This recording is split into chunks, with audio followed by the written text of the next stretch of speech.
Thomas Anthony DeSimone, May 24, 1950, disappeared January 14, 1979, was an American mobster associated with New York City's Lucchese crime family who is alleged to have participated in both the Air France robbery and the Lufthansa heist. He committed numerous murders, including of made man William Bentvena in 1970, and in 1979 went missing, presumably murdered. DeSimone inspired the character Tommy DeVito, one of the main characters of the 1990 film Goodfellas, played by Joe Pesci in an Oscar-winning performance. Early life: DeSimone had two sisters, Dolores and Phyllis, and two brothers, Robert and Anthony. Both of his brothers were associates of the Gambino crime family. Anthony was murdered by mobster Thomas Agro in 1979. Phyllis was James Burke's mistress from the time she turned 16. DeSimone was also the brother-in-law of mobster Joseph, the barber Spion, who was slain for refusing to help kill DeSimone in the late 1970s, and the ex-son-in-law of Gambino associate Salvatore DeVita. DeSimone's father owned a printing shop, which he lost due to a compulsive gambling addiction. Both his paternal grandfather, Rosario DeSimone, and uncle, Frank DeSimone, were bosses of the Los Angeles crime family. Rosario became the boss of the Los Angeles family after Vito DiGiorgio was killed in Chicago in 1922. Frank was a criminal attorney turned mobster. Uncle Frank, as he was known, replaced the deceased Jack Dragna in 1956, and became the second DeSimone family member to assume control of the Los Angeles family. In 1965, when he was 15 years old, DeSimone was introduced to Paul Vario, a regime in the Lucchese family. Henry Hill, a Vario associate who was in his early 20s at the time, later recounted his first meeting with DeSimone, describing him as a skinny kid who was wearing a wise guy suit and a pencil mustache. DeSimone worked under Vario, Burke, and Hill, among others, becoming involved in truck hijackings, dealing in fencing of stolen property, extortion, fraud and murder. While hijacking, DeSimone would always carry his gun in a brown paper bag. Walking down the street, he looked like he was bringing you a sandwich instead of a .38, Hill said. Air France robbery. During the 1960s, Air France was the carrier of American currency that had been exchanged in Southeast Asia. The airline had contracted to return the money to the U.S. for depositing with American banks. The money was usually carried in linen bags, each containing $60,000, and Air France shipped up to $1 million a week in this manner. The money was stored in a cement block strong room at the Air France cargo terminal at John F. Kennedy International Airport, with a round-the-clock private security guard. In 1967, Robert McMahon, an Air France employee, tipped off Burke, Hill, and DeSimone to an incoming delivery of between $400,000 and $700,000 in cash on Friday, April 7. McMahon said the best time for the actual robbery would be just before midnight, when the security guard would be on his meal break. On the day of the robbery, Hill and DeSimone drove to Kennedy Airport with an empty suitcase, the largest Hill could find. At 11:40 p.m., they entered the Air France cargo terminal. McMahon said that they should just walk in, as people often came to the terminal to pick up lost baggage. DeSimone and Hill entered the unsecured area unchallenged and unlocked the door with a duplicate key. Using a small flashlight, they found 7 of the bags, which they loaded into the suitcase and left. $420,000 was taken. No alarm was raised, no shots fired, and no one was injured. The theft was not discovered until the following Monday, when a Wells Fargo truck arrived to pick up the cash to be delivered to the French-American Banking Corporation. Murder of William Billy Bats Bentvena. After William Billy Bats Bentvena was released from prison in 1970, in the book Wise Guy, Henry Hill said that they threw a welcome home party for Bentvena at Robert's Lounge, which was owned by Jimmy Burke. Hill stated that Benvenna saw DeSimone and jokingly asked him if he still shined shoes, and DeSimone perceived it as an insult. DeSimone leaned over to Hill and Burke and said, "I'm gonna kill that motherfucker." 2 weeks later, on June 11, 1970, Benvenna was at the Suite, a nightclub owned by Hill in Jamaica, Queens. Late in the night, with the bar club nearly empty, DeSimone pistol whipped Benvenna. Hill said that before DeSimone started to beat Benvenna, DeSimone yelled, "Shine these fucking shoes." After Benvenna was beaten and presumed killed, DeSimone, Burke, and Hill placed his body in the trunk of Hill's car for transport. They stopped at DeSimone's mother's house to get a shovel and lime. They started to hear sounds from the trunk, and when they realized that Benvenna was still alive, DeSimone and Burke stopped the car and beat him to death with the shovel and the tire iron. Burke had a friend who owned a dog kennel in upstate New York, and Benvenna was buried there. About 3 months after Benvenna's murder, Burke's friend sold the dog kennel to housing developers, and Burke ordered Hill and DeSimone to exhume Benvenna's corpse and dispose of it elsewhere. In Wise Guy, Hill said the body was eventually crushed in a mechanical compactor at a New Jersey junkyard, which was owned by Clyde Brooks. However, on the commentary for the film Goodfellas, he states that Benvenna's body was buried in the basement of Robert's Lounge, a bar and restaurant owned by Burke, and only later was put into the car crusher. Murders of Gianco, Sersani, and Giraffe. DeSimone's third murder, described by Hill, was of a young man named Michael Spider Gianco, who was serving as a bartender at a card game. Gianco and DeSimone had an argument after Gianco forgot DeSimone's drink that resulted in DeSimone pulling out a handgun and shooting him in the thigh. A week later, when Gianco was again serving drinks and sporting a full leg cast, DeSimone started to goad him about his wounded leg, spurring Gianco to tell DeSimone to go fuck himself.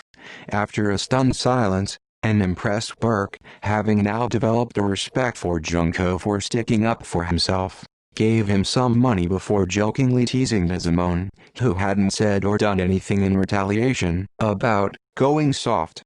DeSimone lost his temper and fatally shot Gianco 3 times in the chest, angrily demanding of Burke if that was good enough for him. Burke, furious with DeSimone, made him bury Gianco's body in the cellar by himself. Hill stated that after he saw this he was truly convinced that DeSimone was a total psychopath.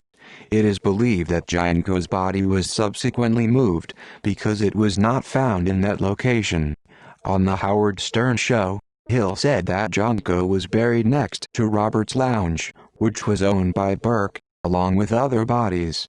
DeSimone's fourth murder, according to Hill, occurred when he and another associate named Stanley Diamond got carried away after being asked to rough up a witness to a robbery. After a truck heist, a foreman had refused to allow Burke to unload the stolen cargo in his warehouse and vehemently protested because they had no union cards. Burke attempted to reason with the man, who stood his ground and refused to be intimidated. Burke later sent DeSimone and Diamond to the man's house in rural New Jersey, with instructions to rough up the man to ensure he would cooperate with Burke in the future. DeSimone and Diamond, angry and worked up about having to drive all the way to New Jersey, ended up beating the man to death. DeSimone's fifth murder occurred when Burke ordered the murder of his best friend, Dominic Remo Sersani. Burke got suspicious about Sersani and later found out from contacts in a Queens office that he was talking to the NYPD, and that they were going to arrest Burke on a truck hijacking charge. DeSimone and Burke met Sersani at Robert's Lounge and said to him, "Let's take a ride." DeSimone strangled Sersani with piano wire. Hill said in Wise Guy, Remo put up some fight. He kicked and swung and shit all over himself before he died. Burke had Sersani's body buried next to the bocce court behind Robert's Lounge. On December 18, 1974, DeSimone killed Ronald Foxy Giraffe, a protege of then Gambino associate John Gotti. DeSimone had dated Giraffe's sister and had beaten her up, prompting Giraffe to threaten to kill him. When DeSimone heard about the threat, he went to Giroud's apartment and killed him. Lufthansa heist and Edwards murder. The Lufthansa heist was a robbery at Kennedy Airport on December 11, 1978, in which an estimated $5.875 million, equivalent to $23 million in 2019, was stolen from the German airline Lufthansa, with $5 million in cash and $875,000 in jewelry, making it the largest cash robbery committed on American soil at the time. Burke decided on DeSimone, McMahon, Angelo Seep, Louis Cafora, Joe Maneri, and Paolo Lee Castri as the robbers. Burke's son Frank would drive one of the backup vehicles and Parnell Stacks Edwards' job was to dispose of the van afterwards. Soon after the heist, DeSimone murdered Parnell Stacks Edwards, a black musician and career criminal, who was supposed to have driven the vehicle to New Jersey, where it, along with any potential evidence inside, was to be destroyed in a junkyard belonging to Gotti. Instead, Edwards parked the truck in front of a fire hydrant at his girlfriend's apartment, where police discovered it 2 days after the heist. Paul Vario subsequently ordered DeSimone to kill Edwards. Once he found out where Edwards was hiding, DeSimone and Seep visited Edwards and shot him 5 times in the head. Disappearance. On January 14, 1979, DeSimone's wife, Angela, reported him missing. She said she had last seen DeSimone a few weeks earlier when he borrowed $60 from her. It is believed that DeSimone was murdered as revenge for the 2 unsanctioned murders of John Gotti's men, William, Billy Batts, Bentvena and Foxy Giroux. When Hill became an FBI informant in 1980, he told authorities that DeSimone had been murdered by the Gambino crime family. Despite the oft-given date of death of January 14, 1979, the exact date of DeSimone's murder is uncertain. Hill claimed that in the week after Christmas, he and Burke had gone down to Florida to straighten out a drug deal gone bad. DeSimone had remained behind in New York because he believed he was going to be made. Sometime in late December 1978 or early January 1979, DeSimone was contacted and told that he was going to be made. Peter Vario, Paul Vario's son, and Bruno Facciolo took him to an unknown location, where he was murdered. Hill also indicated in both the book Wise Guy and the DVD commentary to Goodfellas that DeSimone had already been killed when Martin Krugman disappeared on January 6, 1979. In 1994, Hill, in his book Gangsters and Goodfellas, gave an expanded story of the events leading up to DeSimone's death, which was in part due to Tommy trying to rape Hill's wife, Karen. 2 theories about DeSimone's alleged murder and murderers exist from mob insiders. According to mob informant Joseph Joe Dogs Iannuzzi, Thomas Agro said in 1985 that he had murdered Thomas DeSimone. Agro also claimed to have murdered DeSimone's brother Anthony after he turned informant. Agro also suggested murdering the eldest and last remaining brother, Robert. According to Iannuzzi, Agro would often laughingly refer to killing the third DeSimone brother, stating, "Maybe it's time to go for the DeSimone trifecta." Another account, told by Hill in Gangsters and Goodfellas, states that John Gotti himself was the assassin, although in the presence of Thomas Agro. On May 17, 2007, on The Howard Stern Show, Hill reaffirmed that Gotti had killed DeSimone.